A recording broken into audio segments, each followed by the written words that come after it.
Hello friends, इस video में हम बात करने वाले हैं पांडास के बारे में। सबसे पहले समझते हैं पांडास के अंदर जो दो इम्पॉर्टेंट डेटा स्ट्रक्चर्स होते हैं उनको, जिनका नाम है सीरीज और डेटा फ्रेम। समझते हैं इन दोनों में क्या डिफरेंस है।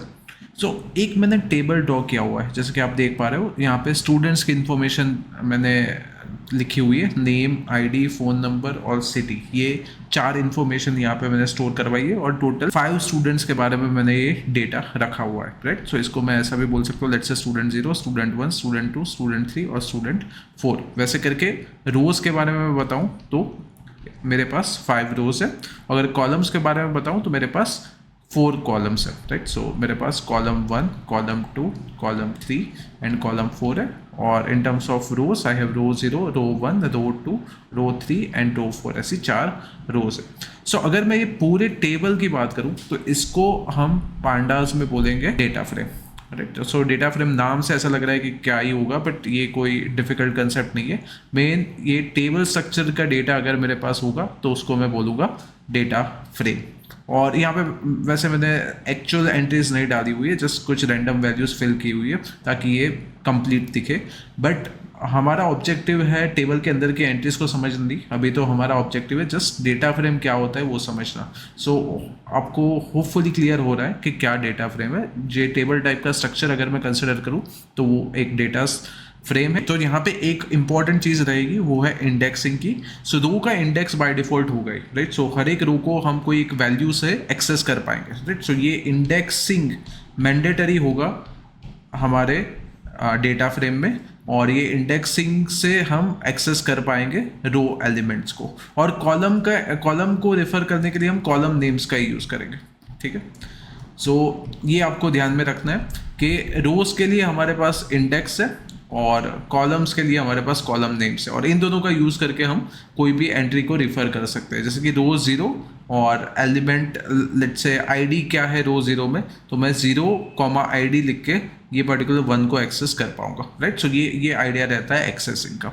और सीरीज़ तो इससे काफ़ी सिंपल है। अगर मैं ये पर्टिकुलर टेबल के कोई भी एक कॉलम की बात करता हूँ, वो एक कॉलम अपने आप में एक सीरीज़ है, राइट। सीरीज सेंस भी बनता है ये इसका सीरीज होना, क्योंकि इसका जो डेटा टाइप होगा वो एक ही होगा। क्योंकि अगर मैं आईडी की बात कर रहा हूँ तो आईडी में सारे नंबर्स ही होंगे। सिमिलरली अगर मैं सिटी की बात कर रहा हूँ तो सिटी में सारे स्ट्रिंग्स ही होंगे, राइट। ये सीरीज के अंदर जो भी डेटा होगा वो एक टाइप का होगा, और उसमें इंडेक्सिंग भी होगी, राइट। अलॉन्ग विथ इंडेक्सिंग हम इसके बारे में बात करेंगे, इंडेक्सिंग इंक्लूडेड है, right. In simple words I can say 1D array है मेरे पास with index, then I will say it's nothing but series. और मेरे पास अगर 2D स्ट्रक्चर है, राइट, 2D लेबल डेटा है, तो मैं उसको बोलूँगा कि वो मेरा डेटा फ्रेम है। ये टर्मिनोलॉजी आपको समझनी है, ठीक है। एक और बार फॉर्मली देख लेते हैं। सीरीज मतलब one dimensional labelled array like object in pandas capable of holding any data type, right? It is similar to a column in a spreadsheet or a SQL table, right? And consists of a sequence of values with corresponding labels known as index, right? ये आपको ये ध्यान में रखना है कि इसमें values होगी और वैल्यूज के साथ इंडेक्स भी होगा। जैसे ट्रेडिशनल एरेज में होता है वही चीज़ है सीरीज में, right? Series can be created from various data sources such as list, arrays and और dictionary, right? इनको आप कन्वर्ट कर सकते हो सीरीज में। हम देखेंगे ये ट्यूटोरियल में कैसे हम सीरीज बना सकते हैं। और data frame, 2 dimensional labeled data structure in pandas representing a tabular or spreadsheet like data structure containing rows and columns. It's known as nothing but data frame. It is similar to table, right? Or one can say relational database or table in relational database और data frame in R, right. इससे ये similar है। और data frame can be created from various data sources such as CSV files, Excel spreadsheets और SQL queries. ये और next tutorial में देखेंगे कैसे हम CSV फाइल्स क्रिएट कर सकते हैं हमारे डेटा के ऊपर से, और also vice versa. Let's say CSV file है तो उसको हम कैसे डेटा फ्रेम में कन्वर्ट कर सकते हैं। दोनों चीज़ें हम सीखेंगे कि डेटा फ्रेम है उसको कैसे CSV फाइल में कन्वर्ट करें, CSV फाइल गिवन है तो उसको कैसे डेटा फ्रेम में लाए, राइट। और दूसरा सबसे इंपॉर्टेंट चीज़ कि हम पांडास को लर्न क्यों कर रहे हैं, राइट। ये क्यों एक और लाइब्रेरी की जरूरत है। NumPy तो ऑलरेडी हमारे पास है, तो पांडास पांडास का क्या रोल है। सो आइडिया ये है कि जब भी हम डेटा एनालिसिस करना चाहेंगे तब हमें बहुत सारी चीज़ें करनी पड़ेगी डेटा के ऊपर, बहुत सारी प्री प्रोसेसिंग करनी पड़ेगी, राइट। उसमें से कुछ एंट्रीज ऐसी होगी कि जो हमें चाहिए नहीं वो हटा देनी पड़ेगी, कुछ फीचर्स हमारे पास हो सकते हैं, कुछ मतलब ये कॉलम्स ऐसे हो सकते हैं जो अननेसेसरी हैं उनको हटा देने पड़ेंगे। मैं कोई फ्यूचर में मशीन लर्निंग मॉडल अप्लाई करूँ तो उससे पहले मुझे ये सारे प्रोसेसिंग करनी पड़ेगी मेरे डेटा पे, तो उसके लिए भी ये काफ़ी हेल्पफुल रहता है पांडास लाइब्रेरी। और ये अगेन ओपन सोर्स है। सो कोई बोल सकता है कि मैं एक्सेल भी तो यूज़ कर सकता हूँ, एक्सेल है मेरे पास, तो एक्सेल के अलावा ये क्यों एक्स्ट्रा मुझे कुछ सीखना पड़ रहा है डेटा प्रोसेसिंग के लिए। सो एक्सेल है हमारे पास, पर एक्सेल में मैं पाइथन के फंक्शंस यूज़ नहीं कर पाऊंगा। यहाँ पे क्या है पांडास में कि आप ऐसा समझो कि पूरी की पूरी स्प्रेडशीट आपके कोड में आ जाएगी, प्रोग्राम में आ जाएगी, और फिर आप उस पर कुछ काम कर सकते हो, कुछ मॉडिफिकेशन कर सकते हो, फंक्शंस लगा सकते हो पाइथन के, और जो आंसर आए उसको फिर आप वापस से जाके आपके स्प्रेडशीट में स्टोर करवा सकते हो, या एक्सेल बना सकते हो आप आंसर्स की सिंपल शब्दों में अगर मैं बोलूँ तो, राइट। सो ये काफ़ी हैंडी रहता है और काफ़ी मतलब हेल्पफुल रहेगा। बहुत ही कॉम्प्लिकेटेड जो डेटा ऑपरेशन है वो यहाँ पे बहुत ही एफिशिएंटली और इजीली हो जाएंगे, क्योंकि अगेन पांडास में भी वो पावल तो नंपाई का यूज़ करता है, राइट। सो इससे प्रोसेसिंग हमारी स्पीड काफ़ी अच्छी रहेगी। सो अब हम फॉर्मली स्टार्ट करते हैं ये पर्टिकुलर टॉपिक को समझना। सो जैसे कि मैंने बताया, single dimensional data structure is series and multi dimensional data structure is data frame, and objective है data manipulation and analysis, and it contains both single and multi-dimensional data structures enabling effective manipulation of data, right। so कैसा data है उसके according हम decide करेंगे कि data frame बनेगा या हमारा सीरीज डेटा स्ट्रक्चर यूज़ करेंगे अब, ठीक है। सो एक एग्जांपल लेके मैं ये चीज़ बताना चाहूँगा। तो सबसे पहले अगेन मुझे लाइब्रेरी को यूज़ करना है तो मुझे इंपोर्ट पांडास लिखना पड़ेगा। तो मैंने यहाँ पे लिख दिया इंपोर्ट पांडास एसपीडी, आप देख पा रहे हो। उसके बाद मैंने यहाँ पे एक एग्जांपल के जरिए बता रहा हूँ कि कैसे हम पहले तो डेटा फ्रेम बना सकते हैं, और डेटा फ्रेम को फिर मैं कैसे एक्सेल में कन्वर्ट करूँगा, ये चीज़ें हम समझते हैं। सो डेटा फ्रेम से पहले मैं एक डिक्शनरी बना देता हूँ सिंपल। डिक्शनरी में की वैल्यू पेयर होती है, आपको पता ही है। सो सबसे पहले मैंने क्या किया, नेम है, नेम में मैंने क्रिकेटर्स के नाम डाल दिए, रोहित, विराट, जाडेजा, रहाणे और ठाकुर, और उन वैल्यू में उनका ये वर्ल्ड टेस्ट चैंपियनशिप में जो स्कोर है वो डाल दिया, 15, 14, 48, 89 एंड 51, और स्ट्राइक रेट में भी कुछ वैल्यूज डाल दी। तो ये पर्टिकुलर ये तीन चीज़ें मैं डालता हूँ, नेम डालता हूँ, स्कोर डालता हूँ और उनका स्ट्राइक रेट डालता हूँ, ये पांचों प्लेयर्स का। और अब मैं इसको जस्ट प्रिंट करवा रहा हूँ तो मुझे बस ये डिक्शनरी मिलेगी। अब मैं क्या करूँगा, मैं कॉल करूँगा डेटा फ्रेम करके, एक मेरे पास फंक्शन है पांडास में। सो pd डॉट डेटा फ्रेम, और उसके अंदर मैंने डिक्शनरी पास कर दी, और इसको मैं df करके एक नया वेरिएबल का नाम दे दिया। और अब मैं अगर df को प्रिंट करवा रहा हूँ तो बेसिकली मुझे डेटा फ्रेम मिल जाएगी, और डेटा फ्रेम एक टेबल ही आप देख पा रहे हो, पूरा अच्छा टेबल मिल गया हमें। और ये चीज़ें नहीं थी, ये पहली जो कॉलम दिख रही है वो इंडेक्सिंग वाली नहीं थी, वो ऑटोमेटिकली आ गई, राइट। मैंने जैसे बताया कि इंडेक्सिंग मैंडेटरी है, जब भी हम डेटा फ्रेम की बात करेंगे इंडेक्स से ही हमें पता चलेगा कि कौन से रो के बारे में हम बात कर रहे हैं, राइट। सो ये रो वैल्यू आइडेंटिफिकेशन में इंडेक्स का बहुत बड़ा रोल है। और उसके अलावा कॉलम तो कॉलम वैल्यूज तो जो मैंने दी है वही है, right. Name, WTC score and strike rate, right. So और ये पांचों प्लेयर्स का डेटा जो मैंने एंटर किया था एज इट इज आ गया। अब मैं इसका पूरा जो टेबल है उसकी अगर मैं टाइप प्रिंट करवाऊँ टाइप फंक्शन का यूज करके, तो आप देख पा रहे हो कि वो टाइप आ रही है data frame, right. pandas.core.frame.data frame. और जबकि अगर मैं सिर्फ ये नेम करके एक कॉलम है उसकी डेटा टाइप अगर प्रिंट करूं तो वो आनी चाहिए सीरीज। तो मैं चेक करता हूं, df के अंदर मैंने ब्रैकेट में लिख दिया जस्ट नेम सिंगल कोट के अंदर, तो वो आ गया सीरीज, राइट। सो होपफुली अब सीरीज और डेटा फ्रेम के में क्या डिफरेंस है वो आपको एकदम क्रिस्टल क्लियरली पता चल गया होगा। अब आगे बढ़ते हैं। मुझे क्या करना है कि मुझे ये डेटा तो मैंने बना लिया अपना कुछ, अब मैं चाह रहा हूँ कि उसकी एक CSV फाइल बन जाए। तो उसके लिए फंक्शन है to_CSV, राइट। सो मैं क्या कर रहा हूँ, इसको कॉल कर रहा हूँ df.to_CSV और first.csv। तो आप देख पा रहे हो यहाँ पे एक CSV फाइल जनरेट हो गई first.csv, और उसको अगर मैं ओपन करूँगा या इसको मैं डाउनलोड करके भी देख सकता हूँ तो एक्सेल में ही ओपन होगी। बट उसमें क्या होगा, बेसिकली जो डेटा मैंने दिया है वही होगा, राइट। इसको मैं एक बार डाउनलोड करके आपको दिखाता हूँ कि कैसा दिखता है, क्या आता है इसमें, राइट। सो first.csv मैंने डाउनलोड कर लिया, वो ओपन होगी। सो आप देख पा रहे हो एग्जैक्टली वही डेटा आ रहा है जो मैंने दिया हुआ था, राइट। और मैं ऐसा भी चाह सकता हूँ कि मुझे इंडेक्सिंग नहीं चाहिए, तो index is equal to false parameter अगर मैं पास कर दूँ तो ये फर्स्ट जो कॉलम है वो नहीं आएगी, राइट। बाकी जो एज इट इज़ मैंने जो डेटा डिक्शनरी बनाई थी उसमें जो डेटा था वही डेटा मुझे अब एक्सेल में मिल गया, राइट। सो ये एडवांटेज है ये पर्टिकुलर पांडास लाइब्रेरी के यूज़ करने का, राइट। अब उसका उल्टा भी कर सकता हूँ मैं, कोई एक्सेल गिवन है या कोई CSV फाइल गिवन है तो उसका डेटा रीड करके मैं मेरे कोड में भी ला सकता हूँ। हम यूज़ कर सकते हैं read_CSV फंक्शन का, जिससे हम कोई भी CSV फाइल को पढ़ सकते हैं और उसका डेटा हमारे पाइथन कोड में ला सकते हैं। ओके, अब डिस्कशन को कंटिन्यू करते हैं। तो आपने देख लिया कि कैसे हम CSV फाइल जनरेट कर सकते हैं हमारे एनालिसिस के बाद। अब मैं डिस्क्राइब फंक्शन को भी कॉल सकता हूँ। डिस्क्राइब प्रॉपर्टी से मुझे पता चलेगा कि जो भी मेरे जो न्यूमेरिकल पैरामीटर्स वाली जो कॉलम्स है उसका पूरा कंप्यूटेशन आ जाएगा कि मीन स्कोर क्या है ये 5 क्रिकेटर्स का, मीन स्ट्राइक रेट क्या है, टोटल काउंट क्या है, तो काउंट तो पाँच ही प्लेयर्स की बात की हमने, स्टैंडर्ड डेविएशन क्या है, मिनिमम वैल्यू क्या है स्कोर की और स्ट्राइक रेट की, मैक्सिमम वैल्यू क्या है, 50% क्या है, so on and so forth. So ये पूरा एनालिसिस मुझे मिल जाएगा, जो भी न्यूमेरिकल कॉलम्स होगी वो ऑटोमेटिकली यहाँ पे पिक हो जाएगी।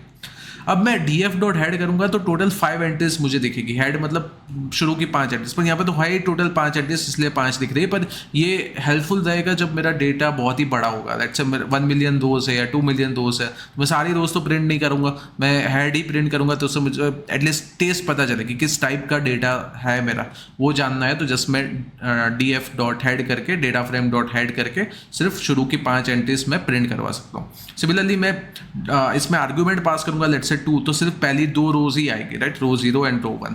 और टेल करूंगा तो टेल में मैंने 2 कर रहा हूं तो लास्ट की 2 रोज आएगी, राइट। सो ऐसे करके मैं हेड और टेल का यूज कर सकता हूं।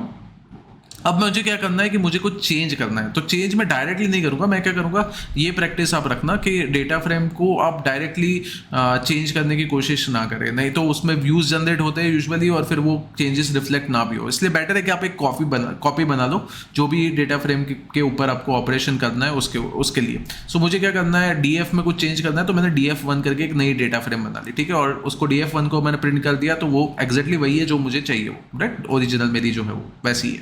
अब यहाँ पे मैं यूज़ कर रहा हूँ लोकेशन फंक्शन का। तो लोकेशन कैसे देंगे, मैंने पहले बताया था कि 2 चीज़ है, एक तो हमारा रो का इंडेक्स है, वो जो इंडेक्स वैल्यू है उससे मैं रो को रिफर कर पाऊंगा, और जो कॉलम का नाम है उससे मैं कॉलम को रिफर कर पाऊंगा। सो रो 0 है तो मैं 0th रो को रिफर कर रहा हूँ, रोहित शर्मा को रिफर कर रहा हूँ, और मुझे कॉलम वैल्यू मैं बोल रहा हूँ WTC स्कोर, तो उसमें मुझे कुछ चेंज करना है। लेट्स से 15 नहीं, इसने 16 किए थे, तो मैं इसको रन कर दूंगा df1.location 0, WTC score is equal to 16। और अब अगर मैं df1 को प्रिंट करूंगा सो ये स्कोर चेंज हो जाना चाहिए, 15 की जगह 16 आ गया। सो ये एक तरीका है इसको चेंज करने का। एक और मेथड मैं दिखाता हूँ, सेम ऑब्जेक्टिव हमारा सेम है कि कैसे मैं डेटा चेंज कर सकता हूँ। सो df1.ILOC, मैं ILOC लिखूँ तो मतलब क्या है, इंडेक्स का मैं यूज़ कर रहा हूँ। इंडेक्स का यूज़ करूँगा तो मुझे अब कॉलम नेम लिखने की ज़रूरत नहीं है। अब मैं WTC स्कोर को रिफर करूँगा और उसकी कॉलम वैल्यू है 0 1, तो मैं यहाँ पे 1 लिख दूंगा, और अब स्कोर में कुछ अलग देता हूँ, इस बार let's say 20।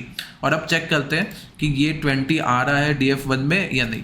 Let's check, Rohit Sharma का स्कोर 20 हुआ कि नहीं, राइट, तो हो गया, राइट। सो ये एक और तरीका है, राइट। अब मैंने 2 अलग अलग मेथड्स दिखाए कैसे आप वैल्यूज चेंज कर सकते हो ये पर्टिकुलर टेबल के अंदर या डेटा फ्रेम के अंदर, राइट। सो एक तो हम जब लोकेशन फंक्शन का यूज़ करेंगे तब ध्यान में रखना है कि कॉलम का नाम पूरा देना है, और अगर आप इंडेक्स यूज़ करना चाहते हो तो यूज़ करो ILOC में आपको इंडेक्स से ही हो जाएगा पूरा, मतलब कॉलम को भी आप इंडेक्स दे सकते हो और आप मॉडिफिकेशंस कर सकते हो।